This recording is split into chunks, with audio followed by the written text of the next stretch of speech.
Welcome to another episode of Artist Spotlight, the podcast. I'm your host, Mitch Stringer, and really looking forward to talking with Phil in just a few minutes. Just a reminder that the podcast brought to you by your friends at the Maryland Photography Alliance, where there's always a lot going on in terms of contests and content that can help you feed your passion, become a better photographer, get along with like-minded individuals, and just a lot of fun. If you've checked it out one day, come back a week later, there's probably new information and things for you to get into. You can take a look at mdphotoalliance.org. Always lots there, and I know indeed a lot coming up.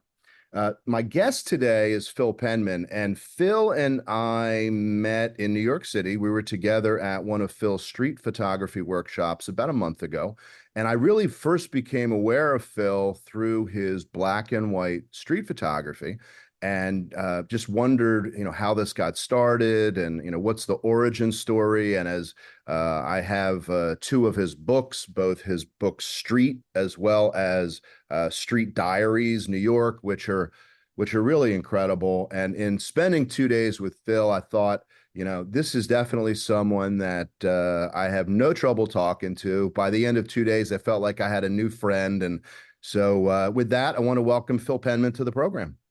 Awesome. Thank you. Good to see you again, mate. Yeah. Great to see you too. When Phil and I were trying to schedule our time to record this, he was kind enough to provide me his schedule, which had his availability. And I don't know that there is a busier human being out there. So how do you keep it going? How do you keep the pace going that you've set for yourself? 4 coffees in the morning before I have a coffee. That's no, I've kind of always been that way, very driven from very early on, and it's relentless. It's really relentless. You get caught in this trap of like just saying yes. Yeah. And it's very hard to say no because you get given these opportunities that you're like, I can't turn that down, Well, and there's all those expressions out there, and sometimes people say, "Oh, that's just an expression," but a lot of times an expression remains an expression because there's some truth to it. And you describing what you just did reminds me of that expression: an object in motion stays in motion, and you are very much that. In fact, I have you programmed into my phone as far as Instagram and YouTube and all this. And I took a look the other day, and I saw that you had created, if I'm calling it the right thing, a collaboration, or have done some work together with Porsche USA, which I think just recently released. How did something like that come about? If you don't mind, sharing in a general way, kind of how a street photographer ends up building an alliance with, certainly a luxury brand. I think it's a great fit, but maybe you can kind of talk through how something like that comes about. So I obviously I've been doing this a long, long time. So it's not like it's an overnight success. It's 32 years for me since I started photography, and 28 of that has been professionally in the business. And it's really only started coming together probably in the last, say, 4 years, where, you build up an audience. I started, took me 6 years probably to get to like 10K on Instagram. And then all of a sudden it just goes skyrockets as the algorithm kicks in and your work gets better, and, your success kind of moves outwards. Some people see, you're collaborating with this brand, maybe we can work with that person as well. So I started reaching an audience now of about 250,000 on Instagram. And so I'm kind of lucky in the point that I don't actually have to reach out to people anymore. Like every day I'll get like maybe 5 requests from just through Instagram or email sent, because it's not because they necessarily like your work. It's because they say, well, hang on, this guy's got 250,000 just on Instagram. We can utilize this somehow. And you'll get jewelry companies, juice drinks, all of this stuff coming your way. And I'm like, well, my favorite was I got offered a contract with Balmain, the fashion brand. And I'm like, well, I don't know how I'm going to work that one into it. But it was like, they're offering you like $1,000 a post that will give you 10 free items of clothing a month. And you're like, well, the money sounds nice, but it doesn't fit me. Yeah. Where so you have to be very disciplined about what you say yes to. So the Porsche thing, it came about probably about 2 weeks ago. They reached out and said, we'd love to do like a collaboration video of you taking pictures on the street. Can you do it in 5 days? And we need to bang this out. Like it went live yesterday. Um, so it happened very quick, but it's not like I reached out and, we went through 7 months of meetings to make this happen. It was very, very quick. And that's how a lot of my stuff happens.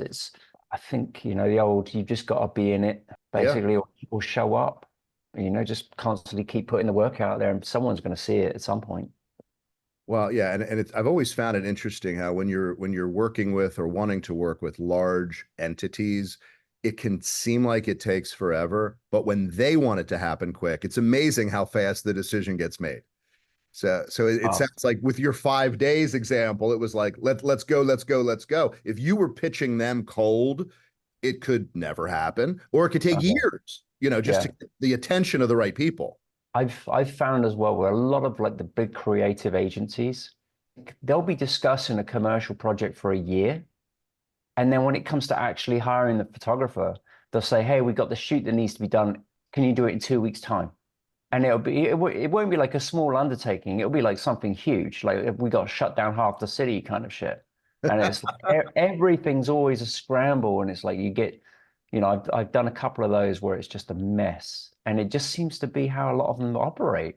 So it's always very last minute. Like I don't have a problem with it because I was in the news industry for 20 years where everything is breaking.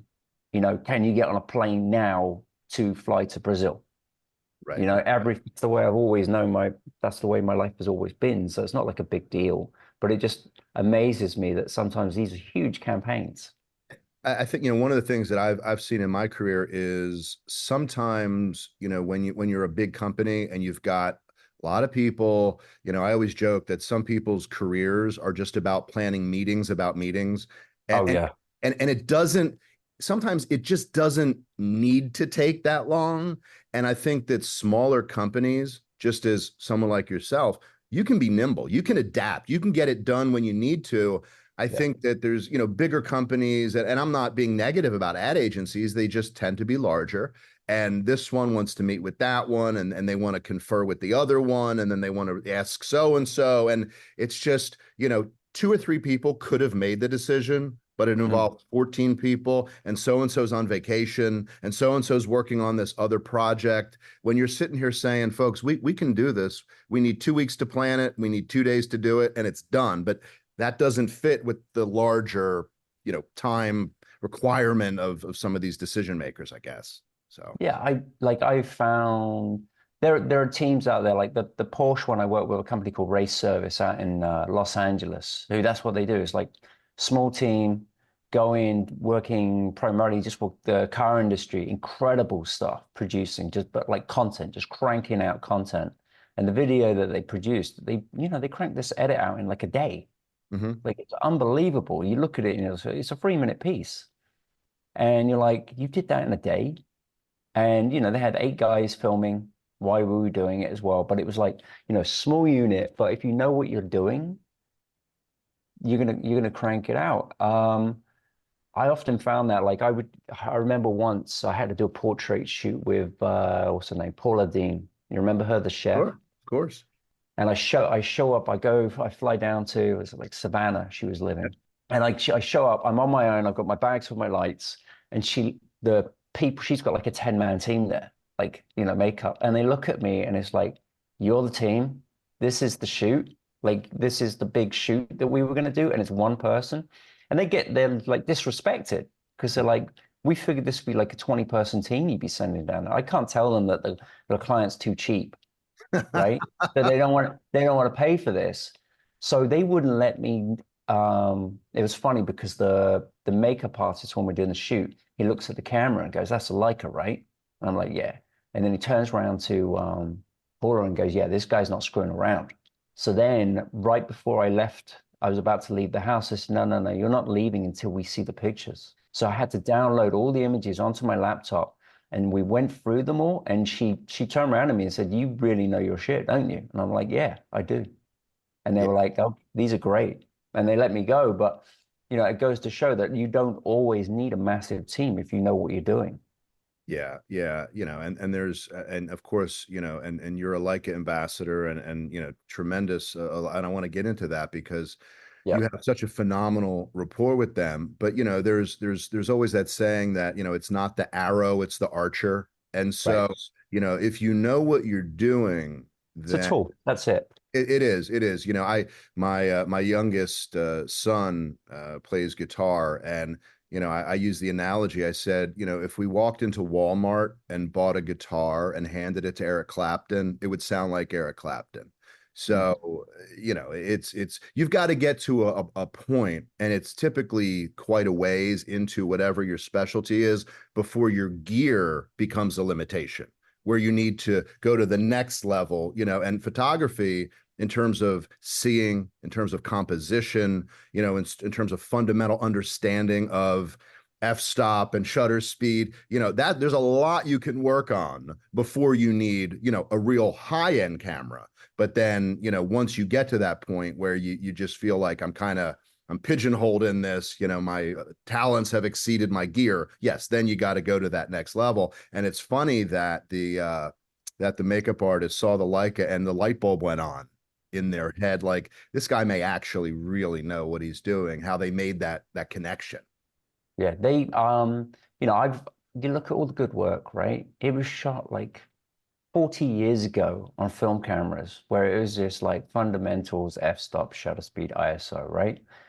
I find now that the technology has actually made people worse because they become reliant on the camera and the auto, and they're not thinking about pictures and creating stuff anymore. So it's actually hurting a lot of people. It's great because it's allowed a lot more people to be able to get into this and do it. We're spoiled, really, for choice. We have everything, that we can use, but it has definitely hurt a lot of people because they're like, I don't understand why my pictures are not like this. And so, because the camera's doing it, you don't actually have any real control over this. You've just got it on auto ISO, auto aperture, and it's like the camera's just overriding every idea you had. You're right. So I get a text the other day from a friend of mine's, a close friend's son, and he had been lent a camera, and he is in Australia getting ready to go into a rainforest. He says, I've got this camera, and the auto setting hasn't been really working well in bright sun or in dark shade. Can you give me a suggestion about the rainforest and what my setting should be? Love it.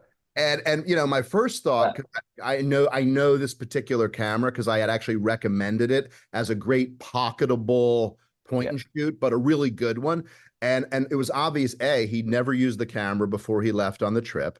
And B, to your point, he didn't understand that when you're in a rainforest, it has a canopy. Typically, it's going to be darker. So, by text, I'm trying to let him know, but there was not the understanding of how, frankly, how a camera works right. on any level. Yeah. So it's just what you said. Auto is not that little green rectangle. That can be your really not. It's not always your friend. It's really not always your friend as a photographer. Right, exactly. But Yeah. it's just a tool, and it's not really. That's all it is. It's one thing. Like if you're doing hard news, okay, or you're shooting sports, something like that, where it's like it matters, and it's like there's a check at the end of this, and if I screw it up, I might not get hired again, and then my family's livelihood's now at threat over this. So yeah, maybe I'm going to stick an auto for this because I can't screw it up, you know? Yeah. It's definitely a time and place for sure. Yeah. So I wanted to, kind of kick this off, this part of our conversation with an experience I had when you and I were together. You and I were walking around the Easter parade in New York City during your street photography workshop. We kind of split up and get back together and talk about what we're finding, et cetera. And I'm walking around and ran into another photographer. And she asked if I was there alone. I mentioned I was there with you.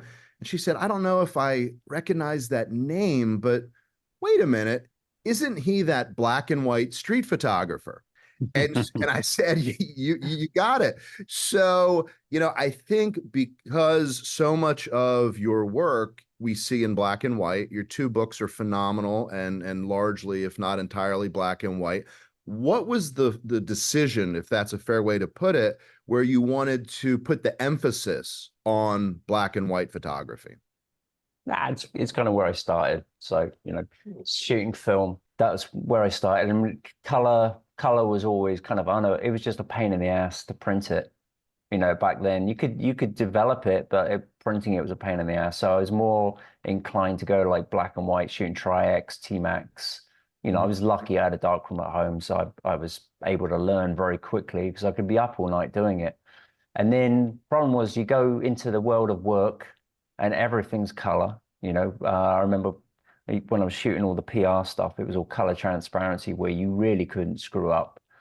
But then like the celeb stuff that I used to have to shoot, it was always had to be very bright, very colorful, had to pop on the page. The magazines wanted everything bright, and it just became work, and then it becomes miserable. And then when I got back shooting for myself, I went back into black and white because it was the separation of work and basically the separation of work and what I was shooting for myself. There are, a lot of the time I will edit a picture in black and white and color just because it lends better to color. But as a photographer, once you get to a certain level, you have to be known for something, right? So like your friend there knows, all right, that's the black and white street photographer. You made a name for yourself as that. So there is that as well. Like the bigger you get, the more specialized you get. And then once you've kind of made a name, then you can start branching out and doing color projects and stuff like that. But that's largely where it came from, just having fun with the camera. Yeah, the photo that you recently posted, which I thought was fantastic, with Radio City Music Hall, it was kind of a dark scene, but it was a color photo, and I just thought, within Phil world, that was really an ode to color there, bringing that in. But it still had the moodiness though. It had moodiness to it, which I thought Oh was, yeah. yeah. Oh yeah. No, that's my personality right there, mate. Yeah, no, it was great. So, one of the things that led me to want to join you on your workshop is so much of what I do regularly is sports photography and then probably secondarily wildlife. And I always want to stretch myself. I always want to learn new things, not only just for the sake of learning them, but sometimes they have application to what I do more of, just in terms of composition and so many people, when they go to photograph a scene, they are looking sometimes just in front of them at eye level. Sometimes people turn around at eye level. Sometimes people do that and they look up. Sometimes people look up and down. And while that seems obvious, it's not something that everybody does. And one of the things, well, not one thing, because there were many things, but what I so enjoyed about us spending time together is what I perceive as when you come into a scene and you kind of dissect the scene, finding not only the composition, because that's very general, but you also are looking for reflections, angles, juxtapositions. So, maybe you can kind of, at a high level, explain to listeners when you come upon a scene, and I'll say an unfamiliar scene, because New York, very, very well, but you come into a new environment. What are some of the first things you're looking for when you have people and buildings and cars and stuff? What are you kind of trying to assess initially when you first get there? So it's really like skill set from news. When when you're hired for a gig or anyone hires you for a job, you're giving them lots of options, okay? And it used to be a pain in the ass because I was always getting threatened by being fired because they would my boss would always explain it. It was like you're thinking small. Like you're thinking I'm working for one paper. You're shooting for an entire world. New York Times is not the same as the New York Post. So I would look at it like all right, I need to shoot all these different types of pictures. And it just becomes second nature that every job you would go to, you would think, right, how many different shots are there here? So every time, like, New York's a huge place, there's lots of stories going on. So I look at it as like, right, I'm in this general area. If you try to take it on board as a whole, there's too much going on. So you have to break down the scene into lots of little things. like lots of little stories. But within each little story, there's lots of different ways that you can capture it. So that's when the skill set comes in. It's like you get out your own way of like, right, well, I've got this one picture, but how many other ways can I do it better? And can I outdo myself with this shot? So it forces you to think, right, there's more than one picture here. And you do that on everything that you shoot. There are those shots where it's like it's a split second moment where that's when the muscle memory kicks in and you're just moving into position anyway to get that shot because it's going to be over. But generally, most things, you have a lot of time to shoot it, or you can set yourself up in a scene and just let the actors, as I call them, come in and out, and you use different actors and you're playing with different, reflective surfaces, how the light moving around a scene, trying to find the best angles. And if you start doing that and think that way with everything, it just speeds up your brain so that every time you go out, you start seeing in different focal lengths in your eyes. Like, oh, this would be good with a long lens, or right, this is a good wide shot. So that's the way that I operate. It's just the same as a newspaper photographer, just doing it on the street. I feel like the average photographer, the average amateur or the average enthusiast, they'll arrive somewhere and they'll look around and they'll look for something that appears to be a photo, and they make it. But, something that you are all too well aware of, and something that I know as well, is a lot of times you're sort of scouting the location, the light, the shadow, uh, the overall composition, and then you're kind of camping out, waiting for Yeah. someone to walk into that light, that composition. Sometimes I'm sure you found the perfect environment and you're there and you're waiting, and the right person, the right shape, the right whatever doesn't come through there. And you think everything is perfect except I need someone in that space. Yeah. Is that something that you're consciously kind of looking for, the light, shadow, the opportunity when you go out, and then waiting for something that you're looking for to come into that scene? Yeah, like there's different types, right, of street as well, and it's at the end of the day, it's all just photography. Like, the street labels are for people that are marketing themselves as a certain thing. But if you're a photographer, you're just a photographer. You can go do fashion, you can do landscapes, architecture. So I don't look at it like that. I go, right, is it cool? Is it a cool picture? Right? Yeah, is it a cool portrait? And then there are those scenes, like you said, where you camp out and you're just waiting for something because you've got a beautiful composition and it guaranteed you will wait, you will go, you will leave, and as you leave, that person that you want will be there, and you'll miss it. So, like Murphy's Law. it used to be the same on all the press jobs. You would wait on like a stakeout or something for like 10 hours, and then they would literally come out, like you'd find out that they left 5 minutes after you left, And It's just the way it works. you sort of teed up a story that I know, and I know you've shared it before, but I think it's sort of a good illustration of your past life, so to speak, and that's the Madonna story, and how your effort over a few weeks ultimately resulted in the ability to get pictures that sounds like other photographers were not allowed to get. So maybe you can just kind of give a snapshot of that prior work life that you had, Yeah. and then that experience kind of with her and her handlers, which to me is an example of you just busting your butt and in a way being rewarded for that, recognized for it and rewarded for it by her in a sense. Yeah, that was my background is I started in news, PR, doing Microsoft, all this kind of stuff, but I wanted to live here. Got the opportunity in 2000 to move to Los Angeles and work for an agency. And at the time, there's only three of us in the country that we were literally covering all the British newspaper jobs. So if the Daily Telegraph had a job, we'd do that. If the Sun had a job, we were flying all over South America, all over the US. Every couple of days, we were flying somewhere.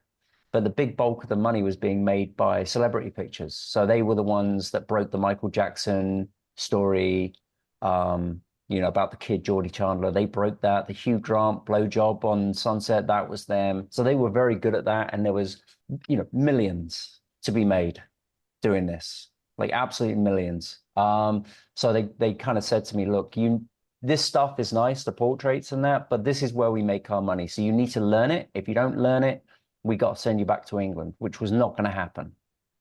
There's no way I was going back. So I had to learn it. And it's a weird world because even the guys you're working with are working against you because there was so much money at stake. They'd be telling you not to shoot while they're shooting because they're making 50 grand off of it. And I figured it out like 6 months into it that like I'm getting screwed here, but not only by the guys I'm working against, but more so the guys I'm working with. I figured it out, started hustling my ass. Just like I had a bicycle. That's how I got around the city. We used to use a car and we quickly figured out that a car was like the worst thing for doing what we were doing. Because, you get most of these cars you were following, they're being driven by off-duty cops who have sirens in their car, who can just go through red lights. Like they're not supposed to, but they would. And if you're in a car following them and you're, say, if you were doing an Angelina Jolie follow, there might be 20 photographers in cars following that. And everyone's running through all the red lights in the city. And the funny thing was the police would leave us alone because they were just like, we know what that is. We want nothing to do with that. You guys are a law unto yourself. But imagine if you're the 18th car back, you're going to get screwed. Oh yeah. So I figured, right, the best way to do it was on a bike. And I was a good cyclist, I used to race and everything, so I was pretty fit. So we'd go out and you'd get like guys on motorbikes. So imagine this, right? Madonna's car comes out of a garage. You can't see who's in the car because it's just coming out of a garage. It's quickly going up a driveway. All the windows are tinted, flies straight through the red light and then screams through Central Park. You got 15 cars following. You've got 3-4 motorbikes and maybe about 10 bicycles, guys on bikes, right? So we're riding all over the city. They're losing cars left, right, and center. The car is driving, like her car is driving like an absolute maniac. And I'm like, holy shit, like this must be something really important. They managed to lose all the bicycles, all the motorbikes, all the cars, and it was just me left. And they just kept going up and down the West Side Highway for like 40 blocks. They'd turn around, go back down the other way, turn around, and they kept doing it. And I'm like, I'm the only one left. Like, what's the big deal? We cut into Chelsea. They pull in front of this building, and this woman jumps out of the back of the car, and it's not Madonna. And I'm like, what the hell was that about? Like, literally, we spent about an hour and a half chasing this car. Mm. And one of the bodyguards, he comes up to me and he's like, I owe you a drink. And I was like, what do you mean? He said, well, she's not coming out today. And we took a bet, all of us. We had a bet that we would come out and we would see who would be the last one standing. Like we didn't even need to go out today. And they did it just to mess with us. That's amazing. Just to screw with us. They did that. So I get back to the house, the bodyguard comes up to me and he has a drink for me. Like comes over and said, congrats, you won, you were the last one standing sort of thing. And so I'm like, oh, fair play. And then we come out another day, same scenario, right? Car comes screaming out, they lose everyone. But this time she's actually in the car. So we pull up and it's a Guy Ritchie movie set. Like he's doing some commercial for some car company. So there's security everywhere. There's probably about 20, 30 guys. I'm the last one there. I shoot everything with a long lens. So I'm shooting like with a 300, 400 mil at least. There's reasons why I did that. But she gets out of the car, she's with the kids, and they go over to Guy. They've got flowers for him because it's Father's Day. And then they go behind the camera and, they're on the wooden boxes, they're filming. And I'm getting these unbelievable pictures. And then she's sitting on like the apple boxes, stroking her hair. All these security guys are behind her. And I'm like, why is nobody messing with me? Then all of a sudden, like she leaves. I got like these unbelievable pictures. She leaves and one of the sound guys comes up to me and he goes like, wow, she loves you. And I'm like, what do you mean? It's like she was mic'd up because she's doing some behind the scenes thing for her Madonna. So I had her mic. So I'm listening to everything she's saying. And apparently the security guards kept coming over to her saying, look, do you want us to take care of that guy? Meaning like get rid of him. And she was like, the guy's been chasing me on a bicycle for 2 weeks. He can take whatever picture he wants. So I was like, I had And that's like a 40, $50,000 picture that resulted in. And so a lot of the time with these celebs, it was, yes, they would see you working hard. So like my nickname by some of them was Tour de France. Like It's great. it wasn't the pictures that you would take, it would be the pictures that you didn't take. So if they would see you and there was like a moment where they didn't want to be on camera, like there was an embarrassing moment on the street, they would see you drop your camera because you weren't going to take that picture. They would be like, oh, okay, he must be okay. Like he realized that this is a lot of the time, to be honest with you, they weren't even bothered about us taking pictures. What they're mainly concerned about and the security are concerned about is that the public see them. And then it becomes a big deal. Like, you don't know what security threat is, could be some maniac on the street. And then all of a sudden they've got 500 people swarming around them. Yeah. So I found as long as you took your pictures and no one was ever aware that you took them on the street and you didn't draw attention to the celeb, they were fine with you. At It's the end of the interesting. day, they want to be in the magazines. Remember that. That's their career. And a lot of them, they would get paid off the pictures we would take. Like they would have contracts with certain photographers because they want to be in the papers. Well, it's kind of like it's free, essentially free advertising. You know, Yeah. it keeps their image and their name, in front of the public, and that's kind of everything. Yeah. When And it has to be constant as well. Like you have to constantly be in there. Like I remember I do certain jobs where the celebrity would come up to me and it would be like, how the hell did you know I was going to be here? And then you're in this situation like, because the guy to the right of you told me, like, or the worst was I can't name names, but there was a big A-list celebrity that was when I first moved to LA, and the information was so good. It was like, I'm going to be in this bar at this time at night. I'm going to hear this coffee shop, and it was so good. And I'm like, how the hell are we getting this info? And it turned out it was the new girlfriend that he was dating. oh She wow, was the source. And you're like, wow, this is a shitty business. yeah, yeah, Really shitty. Like once I found out that it was her, then you start realizing, well, is he in on it as well? Like I had relationships with celebrities where, they would phone me up because say there's a story that came out about them and they kind of want to kill that story. They'd call me up and say, can you get pictures of me with my boyfriend today kissing on the steps? right, Because maybe she's been linked to some other guy. It's all BS and she just needs to kill that story. right. So most people, when they look in the magazines, they're totally unaware of all this stuff. But it's like a big game and everybody's in it except the public. So when you made the transition from that to what you're doing now, was it a I mean, I asked this question, but I'm pretty sure I know the answer. I was going to say, was it a conscious decision? But I feel like the person you are, not overstating it, but you make conscious decisions. I don't think a lot of it is by chance. It sounds like you're a planner, so innate by nature. So when you left that business to move to what you're doing now, what was sort of that decision point where you said things need to change, or I want things to change career wise? Well, you're a working photographer, right? And we've unfortunately we've seen our business completely erode to next to nothing now. Like if you're one of these people that just complains, I'm not getting any jobs anymore, and you're not thinking 5 steps ahead of everybody, you're screwed. You look what's happening now with AI and commercial work, all of this stuff.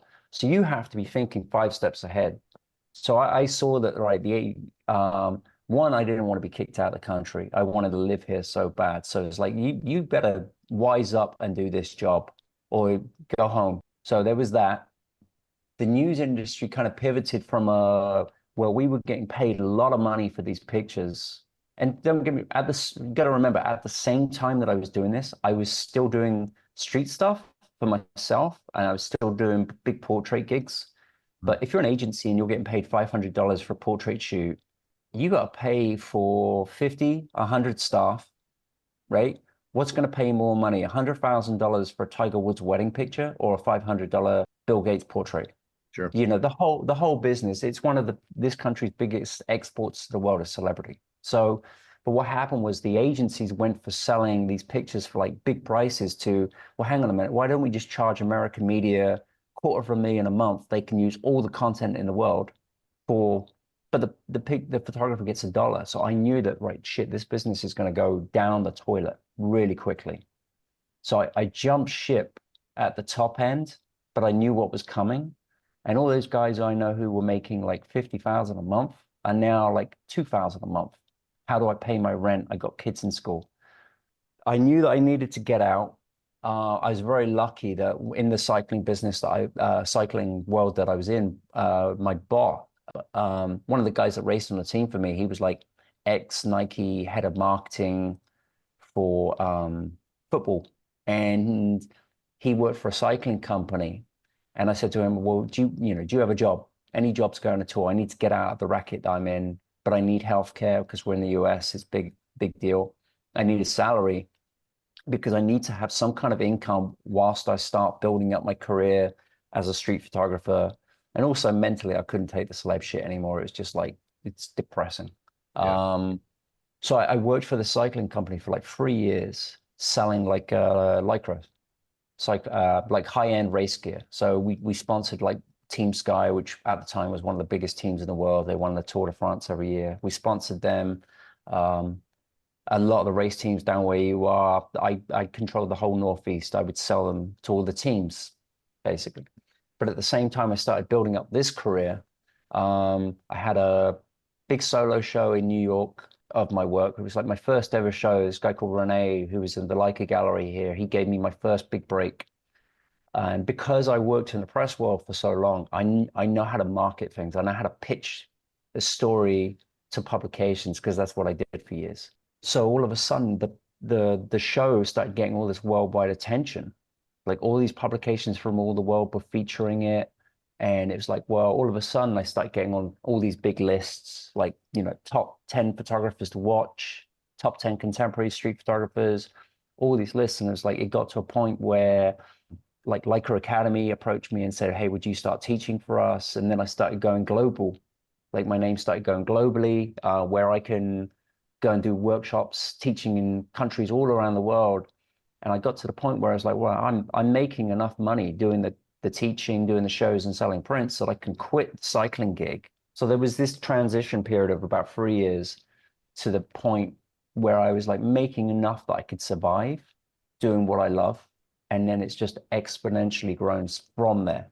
And that timeline is helpful just for people who, like anybody, you want to understand how people, get to the place that they're at now. So, a lot of your work from September 11th and in that aftermath, was very highly identified, and I believe you were on the Today Show, and you've had exhibits, and it's just really dramatic work. So in 2001, when you created those, really dramatic images, was that when you were working with the cycling company, or is that after you had transitioned out of that into more full-time photography? No, it was actually I was a newspaper photographer at the time. Okay. Okay. So I was working in news anyway, but and it's kind of, obviously biggest event I'll ever photograph by far. And it was just like circumstance. I was in New York City at the time. I was able to get down there before the buildings came down. And, thankfully, when you think about it, like if they'd come down any other way, I'd be dead. Like I was one city block.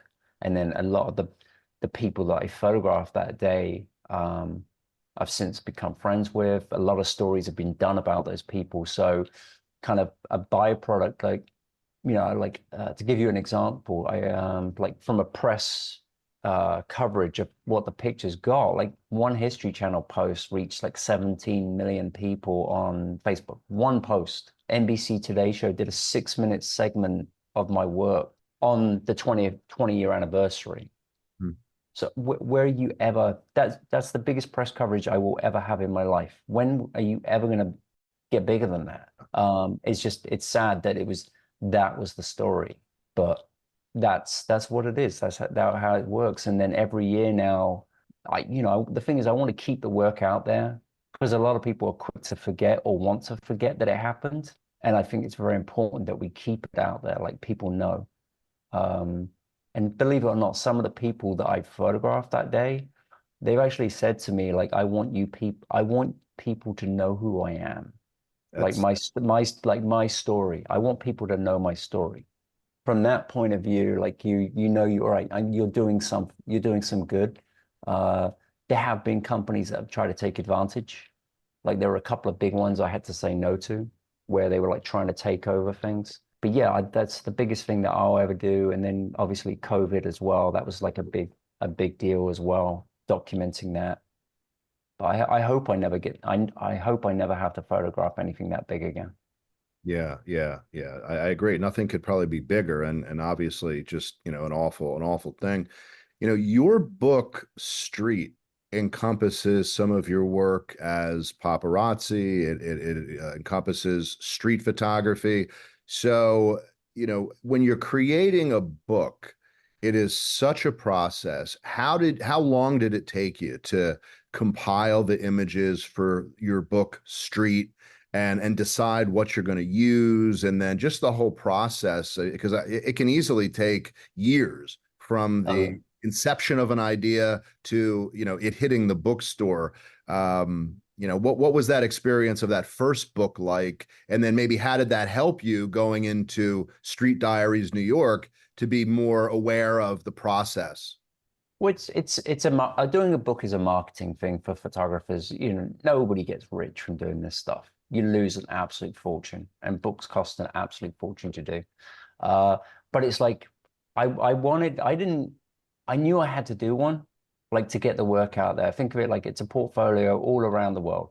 So I knew I had to do a book at some point, and I figured, right, this will be probably the only book I'm ever going to do in my life, And I kind of wanted the stories of the celebrity days. I wanted it somewhere, just for myself to be in some kind of form, and then some street stuff. So I think that one took probably about a year from curating it to putting the book together. And then the thing was, I didn't like, you don't know where you are in your career. Like you have an opinion of yourself, and then there's the outside opinion that people have of you, right? And I realize I have a long way to go. But um, the book, like it went number one on Amazon like overnight. And that shocked me because I'm like, who the hell are these people that are buying it? Like, and because the book did so well, that leads you to be able to get the next book. So it was a case of like with the second one, the company Tenoyas, German publisher, this is New York Street Diaries, the recent one. I approached them so to your question, like the first one took about a year. The second one, I went to this German publisher that I really wanted to work with because they do, Rankin, Elliot Erwitt, Robert Mapplethorpe, all the big names, right? Personal Best, Erwitt, they did that. And I'm like, shit, that's a nice book. That's who you want to be with. I think Erwitt did like 17 books with them. So that was like to your point earlier, that was a cold call. That was an email I wrote to them. And I said, look, I really admire your books. They're absolutely beautiful. At some point in my career, I would love to do a book with you, just because. And then what happened was I get like you figure that's it, right? Most of the time, whenever you send out an email, you get no response from anybody, Right. right? You just get used to it. It's like, right, this is going to fall on deaf ears. And then they got back to me like 2 days later, and it was like, yeah, we love your work. We've pitched it to our team. We'd love to do a book together. And I'm like, shit. Like, Right. Now I didn't, now it's on. Now it's got to happen, yeah. right? No, I'm like, oh shit. Now I've actually got to come up with some work. Right. So because it was COVID, obviously I had all this body of work from there. It was like I had about 4 years worth of work that I could use. So I worked with a curator in London, a woman called Lou Proud, she's a big gallery director over there. And I gave her I learned from the first book. I had there's pictures in the first book that I probably wouldn't have in now. And then, it's all retrospect. It's like, it could have been considerably better. Maybe if I'd waited a little bit longer, you never know. Second book, I went from 20,000 images that I shot and edited within a 4-year period, whittled that down to like 500 Mm. of what I would be happy with Okay. in a book. Send that to the curator. She put together the story. You know, it can't be that when you're putting a book together, it can't be that it's like, oh, my 100 best images, because maybe they don't work well as a story. So maybe you have to leave out some of your best images because it just doesn't go with the rest of the book. So she pieced that together and then she said, look, are there like 5 images that you absolutely must have in this book that you want? So I found a couple that I wanted. And then it was like, we quickly did that. I worked with a designer called Anya who helps me, the letterist. I worked with her a lot. She did design for the book. And I think we put the whole thing together in like 2 months, Wow. like That cranked it out. Because they said, like, we want this out there. Like these publishers, they have like, right, we have our spring yeah. lineup and we have our fall lineup.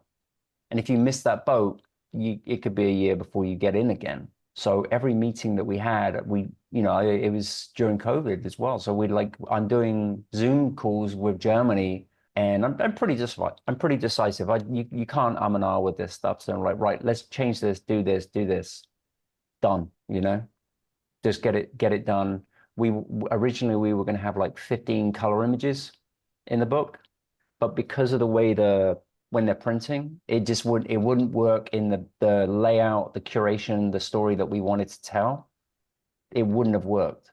So we were in this position where like I really it'd be nice to have some color images in a book at some point, you know. But it just didn't work. So I said, right, let's just kill them all, and we'll replace them with other images. Some of them we converted from color into black and white because they worked in black and white anyway. And the other ones I just killed from the book. But it would have been great to have them in, but you can't have everything. Well, when I was up in New York City the day before we got together, and I went into MoMA, your books there. Went into the Leica store, your books there. I went into a couple other bookstores, your books there. I could just imagine you. I know you obviously didn't do this, but I could see you running to all these locations, dropping off boxes of books. The book was everywhere. The diaries book was everywhere. Were you at all surprised about the widespread desire of different booksellers to have that book on their shelves? It just seemed like it was everywhere when I was in and around the city about a month or so ago. It the crazy thing, like you have to remember as well, like it's their team, their publishing distribution, right? There's a couple of big distribution companies really in the world. There's only like 2 or 3 of them. And it seems like all the publishers use these specific companies. A lot of people that are going to buy your book are going to be people that follow your work, that know you. All right. So you built that audience over a few years. People are invested in you. They look at your work on Instagram. They want to support you. The crazy thing was like the book, they got it everywhere. And then I remember we weren't even 6 months into it. And I needed some books. And they said, well, we don't have any books left. We're doing a reprint. I'm like, what do you mean you're doing a reprint? And they said, well, we sold out. And I knew how many they printed. Not typically you do like a print run. If you're pretty well known, I guess it's like 2,500 Okay. books. People have said that if you sell like 1,000, that's considered like a monumental success. So they said, we're going to print 5,000.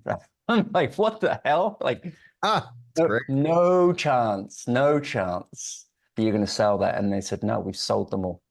Like it's crazy when so they sold 5,000 and they're on to the second run already, which is sold considerably already. It got a lot of press coverage again, like Black and White Photography Magazine, LFI, all of these publications, Daily Mail, they all featured the book. You know that you're hitting like your audience here, but I didn't realize it was hitting so big worldwide. So it's crazy when you're like on Instagram or something and someone does a post, like a story, and then you say, "Oh, where did you get it?" And they said, "Like I'm in India, or I'm in Australia, I'm in Slovakia," and it was like, "Wow, it's everywhere." But that's like the people have this love affair with New York as well. I'd like to say it's the work, but it's like people do like books on New York as well. So, when you go into, could be the Leica store, could be anywhere, and you see, a stack of your books, and maybe you see someone with one of those books in hand that they're going to take up to the cash register. I mean, that's kind of got to make you feel good. Not that, Awesome. I mean, it's got to be like, just not that you need day in, day out validation, but it's still your work that someone else is placing a certain amount of value emotionally in. I mean, how does that feel when you kind of see that all playing out? The problem is I have this horrible problem where I never enjoy anything, and Mm, you're always driven by the next thing. yeah. So you're like, right, well, I've done that. Right, what's next? So it's incredible. The ones that I really like is when you get the messages and they say you have no idea how you've inspired me in my work.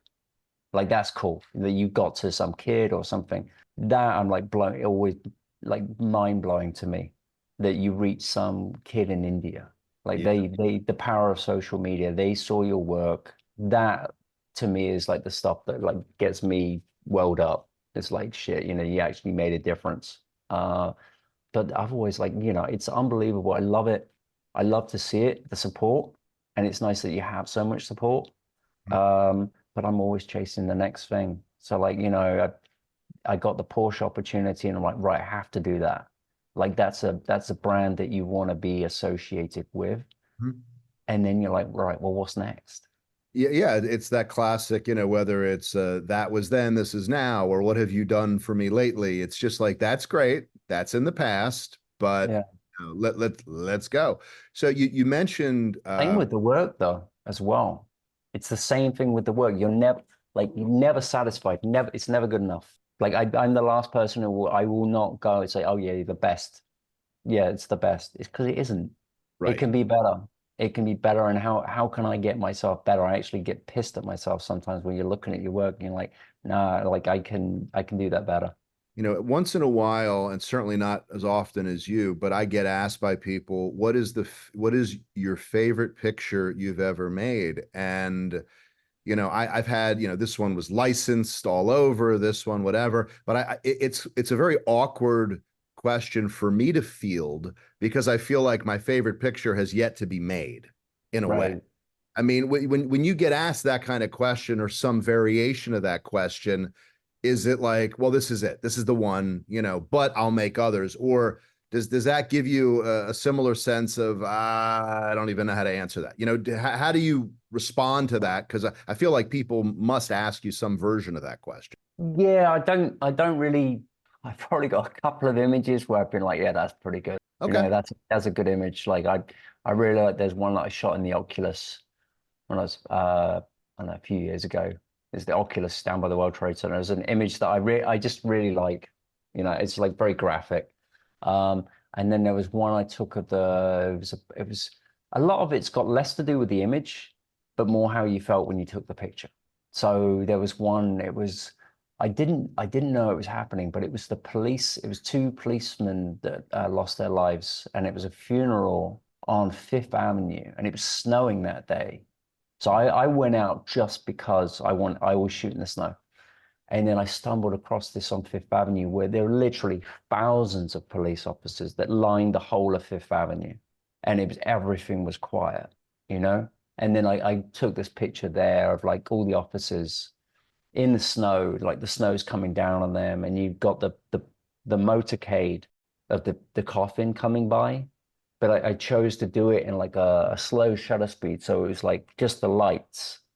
So you've got the motion of the police motorcade coming by, but you're focused in on all the officers. So that was probably it's probably not the most perfect picture I took, but it's one that I resonate a lot with. Like I like that shot.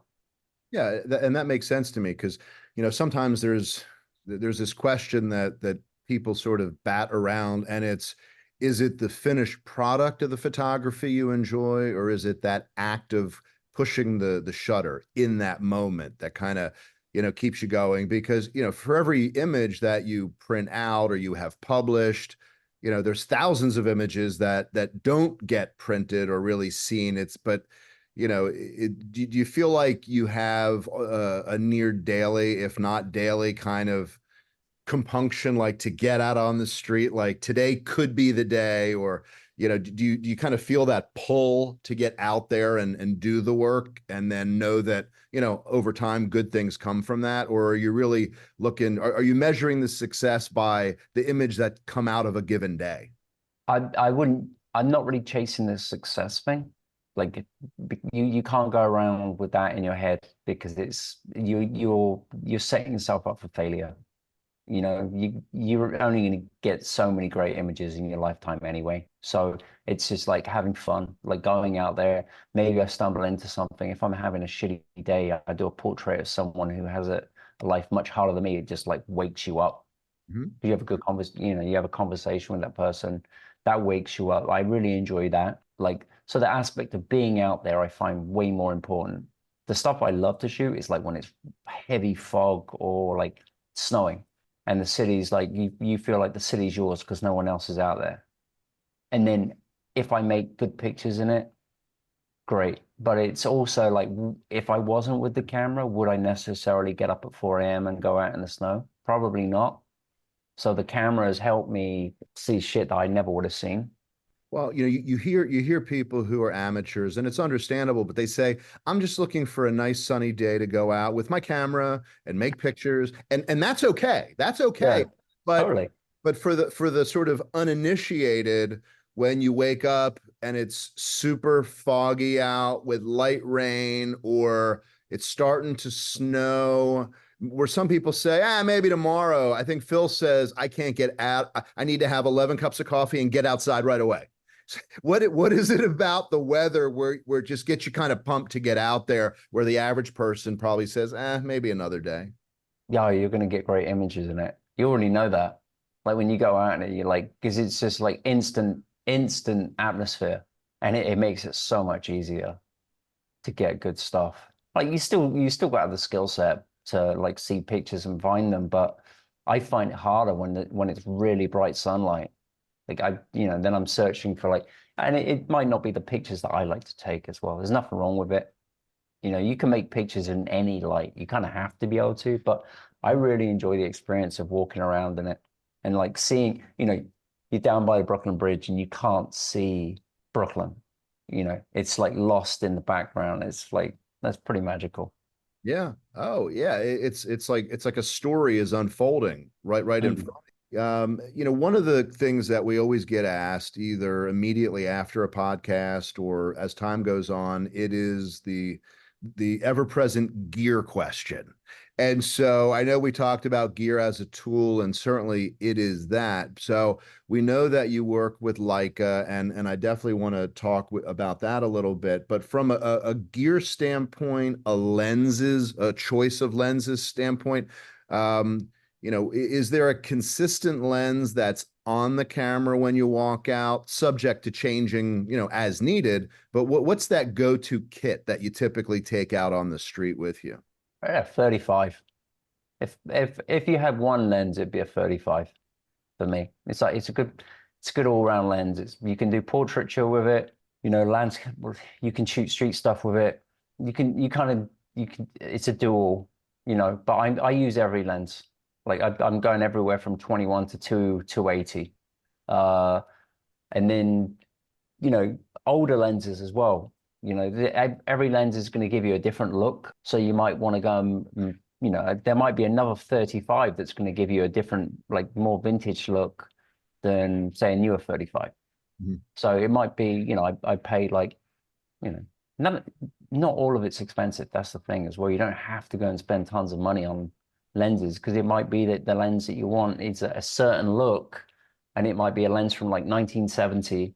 I bought like a 135 f2.8, like it's 150 euros. I think I paid for it. Has a beautiful look to it, so I just buy adapters and just every company's got great lenses. Like, if I was a Nikon shooter, I would be trying to buy up the old Nikon glass. Mhm. The stuff that when I started, that's what I was using was the Nikomat. I was lucky my dad had all the old lenses as well. But same with like the Canon stuff. Like the good stuff is the old glass, Mhm. and it costs like 3 times the cost of any of the new stuff. I got a friend of mine, Dave Howells, he's a photographer.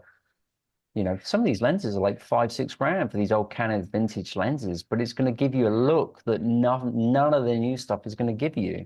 So, you know, important, it's more like the lens is more important anyway. So, but I'll juggle 35, 75. If I had to just take two lenses out and I wanted to stay pretty nimble, 35 and 75 would be they're two good go-tos, I think. And your shooting is all, or mostly, if not all, manual in terms of focus, right? You're not an autofocus guy. I know that from spending time with you. Yeah.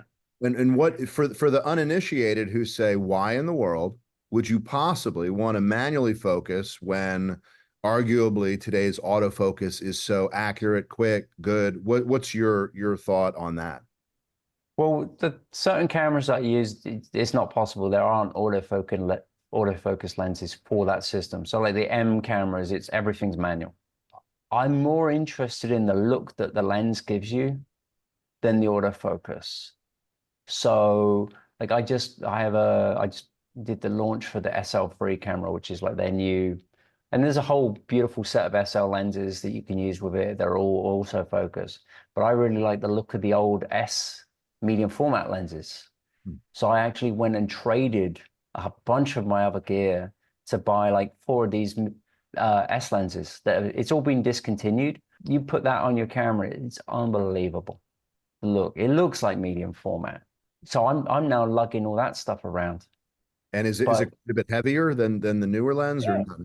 yeah, of course. But I'm not worried about weight. Like Yeah, I've never understood that because yes, it would be great if it's light, but good glass is not light. It's heavy because it's good glass. That's the point, you know? right. Uh, It's fundamental to it being glass. yeah, that's the whole point. Like if you go and find like the old, like the a beautiful old lens was the 85 1.2 Canon lens. Hmm. That's a beast of a It works lens. out. But Yeah. there's a reason why it's a beautiful piece of glass. Yeah. So yeah, it's not if someone says something's really light, that doesn't mean it's a good thing. Right. Right. It's a characteristic, but it Yeah. doesn't necessarily impact the final image at all. Right, exactly. So I'd rather just like good glass than the camera. And it's like we're lugging around free cameras with 70 to 2 on, 2470, 300 f2.8. That's the job. If you can't handle it, get out. I remember a time I was photographing men's PGA golf, and I had a 400 Canon, and I had forgotten my monopod. So Oh, nice. I mean, Nice. you talk about an upper body workout trying to hold that. Yeah. So no, I'm completely on the same page as you. You know, a lot of people talk about when they talk about cameras and they talk about Leica, especially those who use it, they talk about the Leica look and the experience of shooting with a Leica. I have shot Leica for street photography, for portraiture. I really shoot Sony for wildlife and sports. Because in my mind, I tend to find that the Sony with autofocus is really what I need for sports and wildlife. But for the others, Yeah. I'm really, really enjoying Leica. So how would you describe, whether you call it the Leica look or more so that experience shooting with the Leicas? What does that bring to your photography that, you just haven't found in other brands that you've tried over the years? Yeah, no, don't get me wrong. I've tried everything. Yeah. Um, you know, I've shot most camera brands as well, like for work. It's not, like I only switched from Nikon because they screwed me on 911. You know, um, and it was a purely, we were shooting that system, and everyone that wiped out their camera that day, it was a two company policies. Nikon were charging. Mine was 2 days out of warranty, and I had to pay to repair the camera, where Canon were doing free repairs for every photographer that was working that day. So I switched to Canon because of a company policy. Okay. Shot with them for years, and then switched to the Leica because I wanted something a little bit more simplified. I find that the menu systems with most of these cameras is atrocious. Yes. Like I get it, good design is hard, but come on. Like put a little effort in. Like people wonder why iPhone's done so well. It's because it's good design. It's simple. An 80-year-old can use it. Some of these systems, you're buried in these menus, and it's the problem is you're now so consumed with the camera and the camera screwing up that you're not enjoying the photography. So the camera should not interfere with the picture.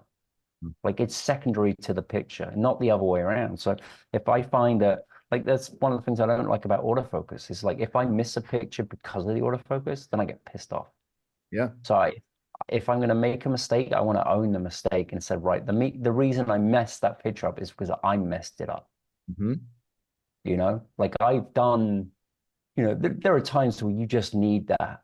But for me, most of the stuff I'm shooting, there's no like, I'm not shooting it for a commercial purpose. Like there's no like, what, someone's going to sue me if I don't get this picture in focus. Like, to give you an idea, like, if you're doing a celebrity picture and you're waiting for 15 hours and there's a 2-second window to get that picture, yeah, you better have something that it's gonna get it, Yeah. right? But for most of the stuff, it's just I got my time, and I'd rather I just like the simple experience of it. I really only think about 4 things on the camera, ISO, aperture, shutter speed, focus. Pretty much all you need to get a good picture is those 4 things, and the rest of it's nice, but it's not necessarily needed. Yeah, well, and especially when you're doing things the way you're doing. Now, when you're shooting on the street, do you especially a crowd, do you favor zone focusing, or are you focusing in the moment for that image specifically? In the moment for that specific image. Just to Yeah, get I'm not a massive like if I do zone focusing, I'm still shooting wide open. Most of the stuff I shoot wide open. It's a little bit harder to do, but it's a much more pleasing result than shooting f8 and everything's in focus.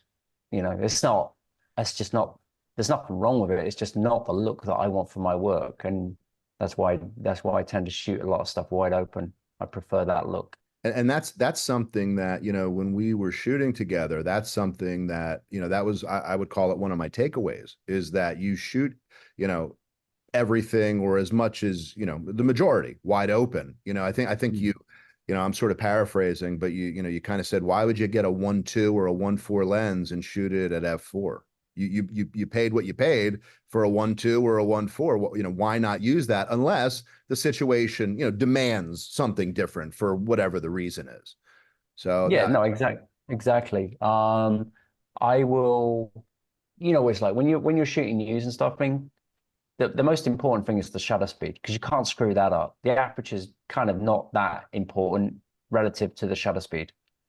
Street stuff, I don't know. I kind of look at it like the same way. I want to draw you into the subject that I'm taking a picture of, which is I'm doing that by putting things out of focus on the edges or the background. If I need to stop down a little bit because maybe there's something behind them that I want to be able to read, then I know that I can stop down. Like it's not that hard for me to do that. So I prioritize shutter speed over aperture. So I guess, question that I would have is probably appropriate given that you have workshops that you're leading in Japan and Australia and of course New York and all over. When someone says to you, generally speaking, Phil, what's an item or two that I can keep in mind to improve my photography? What is the advice? It's almost like if someone asks you on an elevator and you're only going up to the 6th floor and they say, "Can you give me an item or two?" What are those just couple of high level things that you would recommend, for people listening who are just looking to get better? Stop listening to people that tell you things should be done only this way, or that there's some magical settings. There are no magical settings for this. It's think of like every scene is different, and every scene is going to require different magical settings, as they were. Um, get into the habit of like thinking like you're doing this for your job. Now, if you're at your job and your boss says to you, "Can you give me some ideas for such and such?"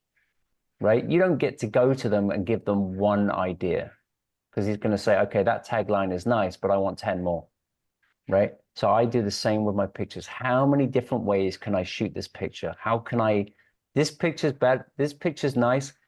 How can I do it better? Go watch movies, go watch, you want to learn composition, go watch Ripley, right?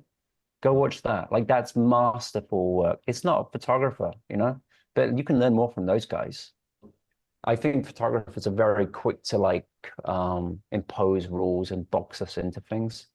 So I get a lot of my inspiration from all kinds of different genres, Yeah. but just above all, enjoy it. The best pictures you're going to get are when you enjoy it. Don't put pressure on yourself with any of this as well. It's for most of us, this is just a escape from work, right? It's supposed to be fun. I think a lot of people I know, they put so much pressure on themselves, like we all want to get better, all of us, none of us know it all, Mhm. just someone's better. There's always someone better than you. And I guarantee there's a lot of photographers out there a lot better than me.